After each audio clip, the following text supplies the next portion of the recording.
Sometimes your dream job requires learning a new skill, but how do you do that without going back to school? Hi there, I'm Melissa from Answer in Progress, where we make videos taking people along the journey from question to answer. In this video, we speak to a skill building expert and find alternative ways to learn new skills without formal education.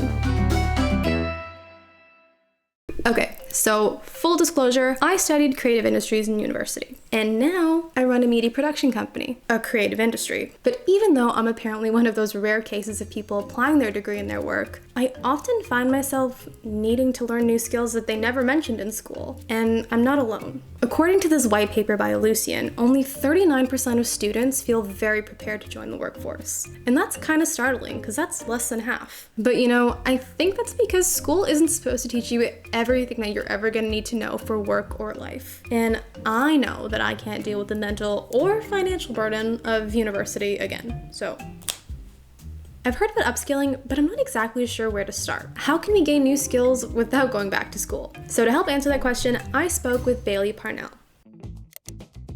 My name is Bailey Parnell, and I'm the founder and CEO of Skills Camp, my international soft skills training company. There are a ton of other learning opportunities that you can engage with to learn any skill, and especially soft skills and career skills. More than 2/3 of adults want non-degree education, and a year ago, only 50% wanted this. I can put in a skill, and I can take my own version of it just in time. I can get that badge on the other end, and I can take what I've learned and ideally put it into practice in my life. While a degree can increase your job opportunities, just having a degree in a field that doesn't serve you isn't helpful.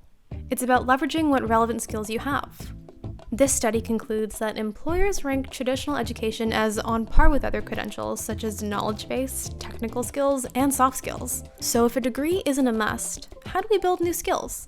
If you wanted to start your journey learning any skill, the first thing is to just start. That's number one, because most people get ahead of themselves in their head, and then they never even open the book, open the link, start the journey at all. The second thing you need to do is work on your growth mindset and your confidence. Because what we see, especially with adult learners, is that they find that their skills are already set, or that they've already learned all that they need to learn, or that they are already the person that they're going to be for the rest of their life. I think the most important thing would be once you cultivate the growth mindset, everything can become a learning opportunity. Learning new skills gives us purpose and also makes us desirable to hiring managers. 66% of employees rank the joy of learning new things and developing new skills as the top upskilling motivator. 74% of employees think their managers need reskilling and upskilling training. So regardless of position, title, or rank, we could all use some developing of skills. According to this HBR article, there's 5 main steps to learning a new skill. Step 1, decide whether it's needed. Step 2, figure out how you learn. Step 3, find someone who can help you. Step 4, start small. And step 5, teach it. So school didn't really teach me all of the skills required to run a rapidly scaling business with people who look to you for direction, nor how to manage several projects all at once. It can feel a little overwhelming. So project management is definitely a skill that I need to run a media production company. To determine how I was going to learn it, I looked into several options available online that were accessible and had some guidance. I looked through a couple of project management courses on Coursera and ultimately landed on this Google Career Certificate, a program taught and developed by Google employees that provides professional training in project management. And you need no relevant experience to start. So my goal was to complete 10 hours of the coursework in a day. And let me tell you, that was a tall order because I decided to start on a Monday, which is a day that I also have like 5 hours of meetings that I couldn't skip. So I had to complete as much as I could that day, and I eventually realized that this may not be the best approach and needed some help. I just tried to do 10 hours of work in 3 hours. But you don't need to rush.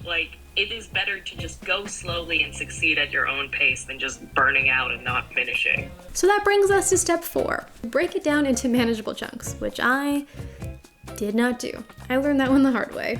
These lessons in the course helped me keep my learning semi-structured. Now, I was almost through my course. I decided on what skill I wanted to build, determined how I wanted to learn it, found someone to help me, and broke it down into manageable chunks. All that was left to test my knowledge was to explain it to somebody else. Now, since I don't have classmates, I just forced Taha to listen to me while I explained Agile project management to him. Agile project management. I think he enjoyed it. And with that, I had completed my course. She is a project manager now. I earned this certificate that I can't hold up because it's digital. I do feel like I am better equipped to manage these projects, and I hope that people will recognize that. But there is this small part of me that just can't stop thinking that this doesn't feel as impressive to somebody besides me. But you know, I did do the work, even if I did do the work in front of a computer in the comfort of my home room. So how do you beat imposter syndrome? If you're feeling imposter syndrome as it relates to getting education that would be, say, non-traditional, try to remember that the work does still speak for itself. For me, I get confidence through competence. So when I know that I know a lot about something and I've looked up what's happening in the news and I feel really willing to talk about it with someone, that's when I feel my most confident.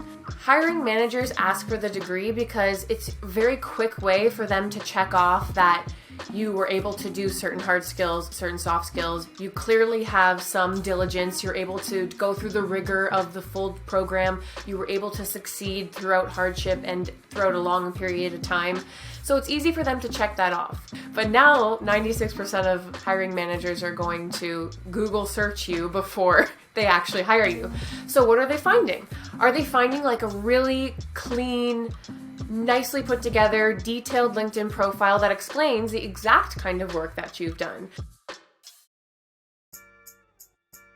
So I guess there's a couple of things that I've taken away from this whole experience here. One, it's never too late to switch careers, and there's so many options out there for learning that aren't formal education. Now, while formal education can provide some benefits that other types of education can't, I think that the most important thing to remember when you're in the workplace is to just be kind to yourself. I would say that nobody really cares what kind of piece of paper you have. It's really about the skills and the teamwork that you bring to the table. So I was inspired to learn about other people who have taken Google career certificates and made a career change. For example, there was Melinda, who was a hairdresser and cosmetology teacher who switched careers to doing IT support after taking Google's IT support certificate. So in the end, you don't need to go back to school or get a degree to learn a new skill. Learning can be a lifelong journey, and there's so many ways to do it, whether it's online or in person. It's really about figuring out what skills you need or what you need to specialize in, setting goals, figuring out how you want to learn it, finding a mentor, setting the time aside to practice it, finding a learning method that works for you, and